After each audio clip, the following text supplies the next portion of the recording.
Good morning for Midway Church. Today we're going to be looking at rubble. Rubble is what's left over of the wreckage from what was once built. We read of a man named Nehemiah. Nehemiah 1:3. And they said unto me, the remnant that are left of the captivity there in the province are in great affliction and reproach. The wall of Jerusalem also is broken down, and the gates thereof are burned with fire. Because of sin, Jerusalem lay in ruin and rubble. The book of Nehemiah, it's a revival book. The key word in this book is the word work. Nehemiah was a man of action and leadership. He was anxious to serve the Lord. He had asked how the Jews were doing, and he had asked the question about Jerusalem. The news he got back, it wasn't good. The people were in great affliction. The walls were broken down. The gates were burned, and the city was rubble. Nehemiah 1:4. And it came to pass when I heard these words that I sat down and wept and mourned certain days and fasted and prayed before the God of heaven. What do you do when the things of God are in rubble because of sin?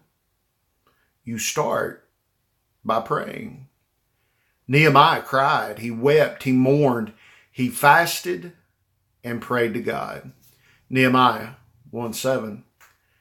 We have dealt very corruptly against thee, and have not kept the commandments, nor the statutes, nor the judgments which thou commandest thy servant Moses. First, before any work was done, Nehemiah prayed. In his prayer, he cried out to God. He adored God in awe. He confessed the sins of his people. He confessed the sins of his family, and he even confessed his own sin. He admitted that they had not followed God's direction. He reminded God of his promises to his people and asked for favor and success in rebuilding.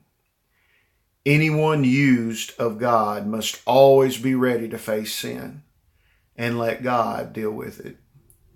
Nehemiah's short prayer is a great model for us in praying for restoration and in praying for revival. 2 Corinthians 6:1. We then, as workers together with him, beseech ye also that ye receive not the grace of God in vain. The Bible tells us, as workers together with God, not to accept this marvelous gift of God's kindness and then ignore it. The harvest is great, but the workers are few. Anyone who's ever labored knows it's much easier to tear down than it is to build up. Today, we need builders of God. There are far too many people who are eager and willing to destroy. So here is what you do. Cry out to God.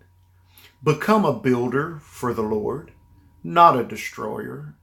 Restore the holy things of God that have been broken down. Restore relationships.